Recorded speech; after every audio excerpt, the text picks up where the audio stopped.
This next story sounds like one of those movies in which the would-be killer has a last-minute change of heart, shows a conscience, and swoops in to save his would-be victim. It's the story of internet billionaires putting money into the news business, the same industry that their new industry has been accused of destroying.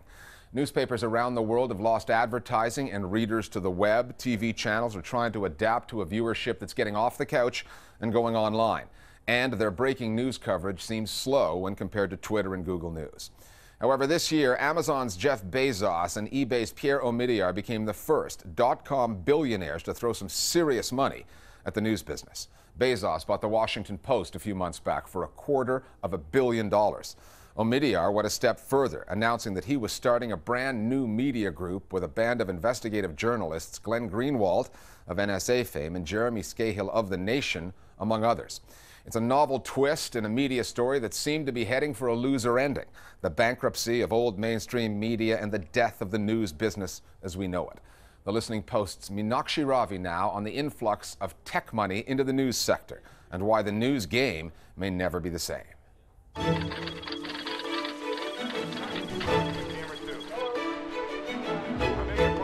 The highly successful business model that existed in my entire 41 years working for print newspapers is gone. The internet has wiped it out.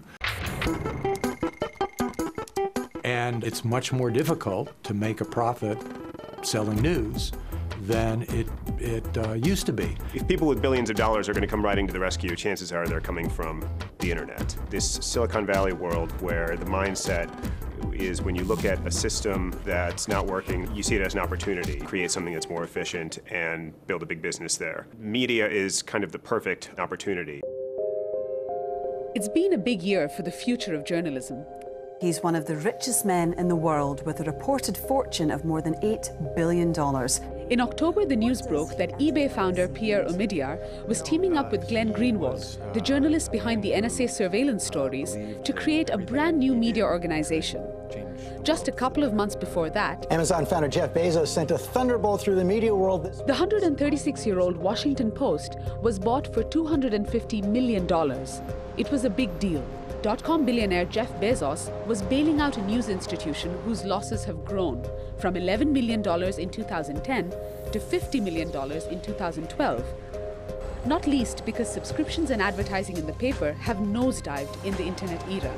This is an incredible brand which is based on doing journalism in a certain way, quite a serious way, and he doesn't want to lose that, but he realizes that he's got to do more than just trim a few budgets, change a few salaries. I think in a few months' time, Jeff Bezos is going to say, look, we do have to put the customer first, just like we did at Amazon.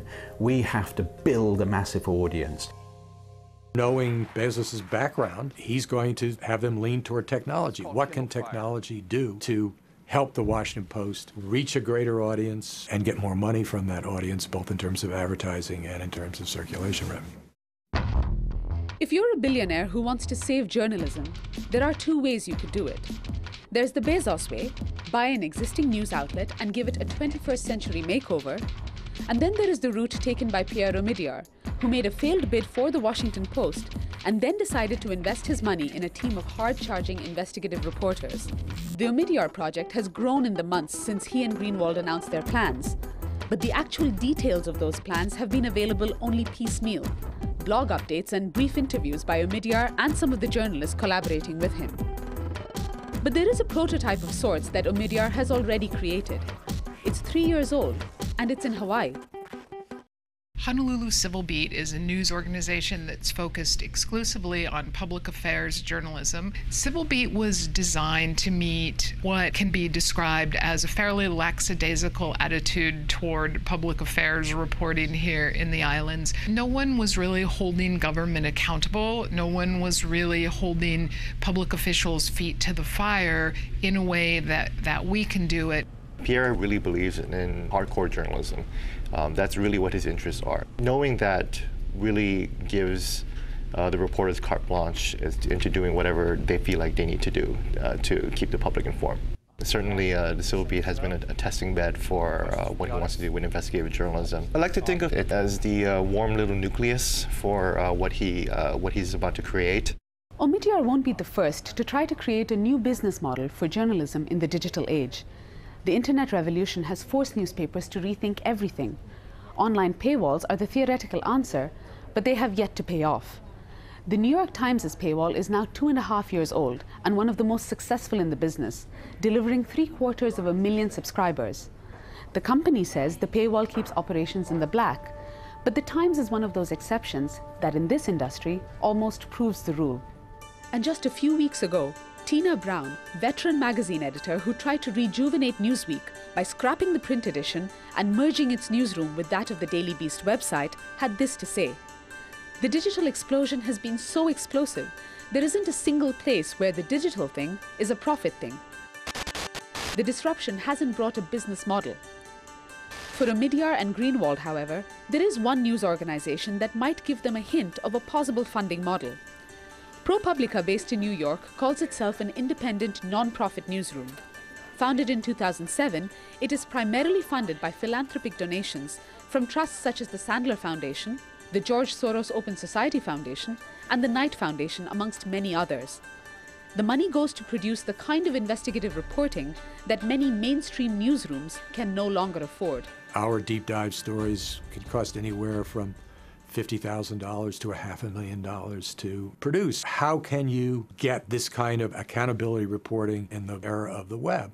Partnerships are very important to us. We take our biggest stories, our stories that we think have the most potential for impact, and try to place them with other news organizations that can give them visibility to the readership that can cause the greatest impact. In October 2010, ProPublica partnered with 5 news outlets, including National Public Radio and the Boston Globe, to report extensively on doctors and hospitals getting kickbacks to recommend drugs and medical devices. In 2011, the investigative outfit worked with the Washington Post for a story on the aftermath of the BP oil spill in the Gulf Coast and how people were profiteering from the cleanup operations. Through its journalism and extensive network within the news business, ProPublica has made its funding model work. A new Bezos-owned, re-energized Washington Post and an Omidyar-funded serious news organization are welcome in a US media landscape dominated by corporate media. The lingering question is, will these new organizations become part of the corporate media themselves? A company like Amazon is going to have so many different items of business in front of lawmakers in any given year. They spend a huge amount of money lobbying lawmakers already for their interests. So the potential for Bezos to want to put his fingers on the scales of the Post's coverage to help out Amazon's interests a little bit will be enormous, and it's something that will be watched incredibly closely. Of course, if you put billions of dollars into a news organization, you expect it to reflect some of your values. We've seen that from previous proprietors like Rupert Murdoch. And I think with Jeff Bezos and with Pierre Omidyar, they have quite different perspectives. Both of them are highly connected, both of them are very powerful. So I think what you're going to see is that the journalists are certainly going to find themselves in different environment. Certainly the readers need to be conscious that their newspapers, their news organizations are changing. More Global Village voices now on tech barons muscling in on the mainstream news media. As far as tech billionaires buying up news media, yeah, I think their vested interests will preclude their journalism from being impartial. That may be a problem for Bezos at the Post, but no more of a problem than for all the other newspaper brands that we're attributing bias to. And Omidyar, I don't think his goal is to be impartial. His partner, Glenn Greenwald, out and out said this is a venture in activist journalism. Opinionated journalists can still be accurate, they can still be reliable, they can still tell the truth. With Bezos, you have someone that's had a very domineering approach to the industry that he's existed in and operated in before. How that might be brought to bear at the Post, who knows? But in the case of Omidyar, you have something that's a little bit more of looking at journalism as something that's in transition. They're going to be looking at kind of how to bring that to bear on a new publication in a way that considers how readers are changing, how authors are changing, how publications are changing, and how media habits are changing.